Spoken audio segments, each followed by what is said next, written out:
And joining us today, we have AgriGold agronomist Leslie Lloyd on with us. Leslie, great to have you on with us today. How are you, sir? Thanks, Jesse. I'm doing great here on the family farm in West Tennessee, actually, and I cover a big part of the Southeast for AgriGold. Sure. Well, I appreciate you making some time to be on with us here today, Leslie. And I know we're talking about herbicide management practices for soybeans and a little bit for corn as well. Because I wanted to ask, we have a lot of talk right now about corn acres, soybean acres. Folks are considering their options even still right now, just with some of the planting delays. But let's talk on the herbicide side. How could choices in corn herbicides influence maybe some of the soybean choices, Leslie? So it's a great question, and something that, a few months ago we were talking about shortages. We were talking about, products not being available, and so some of that's easing up a little bit, but the truth is our products are a lot more expensive. So if we have a certain amount of glyphosate, certain amount of glufosinate, we want to stretch it further. Maybe we look at options and don't just automatically put it in our tank mix for, say, our corn herbicides. For example, you go way back in history, you look at a product called Steadfast. Now there's Steadfast Q. They put a safener in it. The safener makes all the difference in the world. It's a great option for corn now.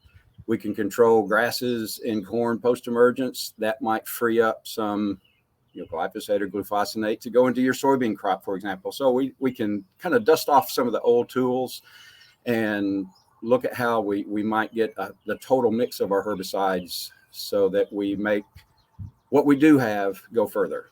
So I think that's going to be the name of the game, is utilizing everything in the toolbox so that we don't get caught in a trap of not having a product at the right time. Very, very true. Well, that makes a lot of sense considering just the situation surrounding everything with inflation, supply chains, et cetera, et cetera. And I know as well, looking on the soybean side, there's always a lot of talk about using a mix of pre-emergence herbicide products. Why is it important to do that, Leslie? So, yeah, Jesse, that has been the mantra for, 15, 17 years, is we use overlapping residuals, in other words, different timings, and we use multiple modes of action. And it's almost like that mantra, that dogma is falling on deaf ears. I think the farmers are doing that. I think the farmers are doing it when they can. So I also like to look at, if we can, in a perfect world, is, the amount of rainfall, for example, it takes to activate this product or that product. Some of them are what I call thirsty. They require a lot of rainfall. Products like Zidua and Warrant. Others are not very thirsty, like azoxyfludol and dicamba. So they can get by with very little rainfall for activation. So what I've tried to do in the past is try to blend those. Have one that requires a lot of water, one that requires very little.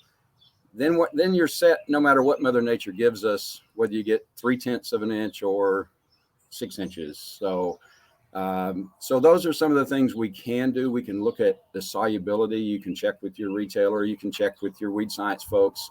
Solubility does matter on pre-emergence products. So that's one of the things I've tried to do in the past. The truth is, right now, we're probably going to use what we got and get it out there. So definitely get try to overlap our residuals. Use residuals with your post-emergence products. That's very, very doable now with lots of products on the market, from dual metolachlor, acetochlor in the form of Warrant. There's Zidua. There's lots of options for layering that pre-emergence, even as we make our post-emergence applications. It's just a smart thing to do. Well, and I would think as well, just kind of circling back and thinking about having a plan B, maybe even a C, D, E, and F, just considering, supply here this spring season, and not just for this spring, but even into the 2023 crop year as well. If we continue to see some of those different challenges out there affecting supply chains right now, Leslie. Yeah, between supply chain and resistance management, it does put farmers in a tough spot. So we need to think strategically about what products we have on hand, how we might stretch that. It used to be very simple. You pour glyphosate in everything you sprayed. We're mostly glyphosate tolerant crops, and it's not necessarily the case anymore. So we might look for alternatives that can do a similar job as glyphosate. Example, there's a brand new product growers may not know much about. It's new on the market called Reviton. It's a non-selective burn down. It might substitute for gramoxone or glyphosate in some situations. It's from a company called Helm Chemical. Brand new on the market, not well established. Could be a good alternative for us in certain applications, and non-residual, non-selective burn down. So there are some tools in there in the toolbox that we may not have used in the past. There's some old tools that we may drag out, and that just lets us use everything in the toolbox instead of just a couple of items, which unfortunately we've relied on two main items in the toolbox for way too long. Very true. Well, I know as well as we get into the growing season, scouting is always important. Talk about scouting for weeds during the growing season, Leslie, and why it's so important. Yeah, it's probably more important than ever. We don't have any do-overs. We don't have enough product to do do-overs. The cost of making the second application can be really high now. So scouting, knowing what you have, knowing the weed size, so critically important when we're talking about getting good coverage for our post-emergence products, for example. One tip I've got for folks, there's going to be a lot of glufosinate, a lot of Liberty type products sprayed on soybeans. Do it right the first time. Don't skimp on water. More is always better. I've found over the years that you can spray it twice with 15 gallons each, so a total of 30 gallons, or you can do it once with 25 and just do a better job, more economical, and you don't have to go back that second time. So bump your water up. Use your proper amount of ammonium sulfate products. Do all those things, after you scout and you decide what to spray. Do all those things that are going to get you the job done right the first time. So we can't cut corners this year. We just can't. Well, Leslie, fantastic insight. Any other final thoughts about herbicide management practices you have for us today? Just scout your fields, know what you've got. Obviously, we don't want to waste product. They're too expensive right now and short. Use proper gallonages and coverages.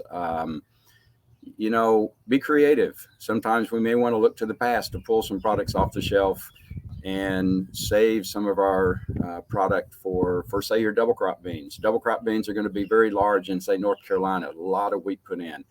We want to make sure we've got the product in place. So look at what you've got on hand, look at what your retailer can get you, and maybe be creative and save some of the glufosinate, the Liberty products for your double crop applications. So just be creative and follow the labels, of course, and use maximum water. There's very little room for do-overs this year. Very, very true. Well, I know if growers have questions, they could reach out to their local AgriGold agronomists, such as yourself, to get a little help and advice, can't they? Absolutely. One of the things about AgriGold is we offer several trait packages. We have conventional beans, and folks can do a good job with those. We have, of course, Extend and Extend Flex, and we also have E3. So we've got a very large testing program for E3 genetics. So we want to be prepared for whatever questions the growers have for us. We're not tied down to one herbicide platform for soybeans, so that gives us a lot of versatility when the farmer's got questions and how do we handle this weed or that weed or this growing condition. So that's one advantage AgriGold has over some of our competitors, is that multiple platforms. Well, I know folks can learn more at agrigold.com as well. Leslie, I should ask you before we run out of time. I know you said you're on the farm in West Tennessee and you cover the Southeast, and I know the Southeast has had better weather to get some planting done here. What's planting progress looking like where you're at now and back home as well? Yeah, so West Tennessee has been a challenge. On our farm here, they finally squeaked the corn in a couple of days ago, and then we got a giant rain. You're exactly right. The Southeast, we've had really nice conditions. Our corn crop is 90+% in. They're working hard on cotton. Going to be a lot of double crop beans, so a lot of folks are getting caught up on their corn and early beans. So yeah, the Southeast could not be more different than the Midwest and upper Midwest.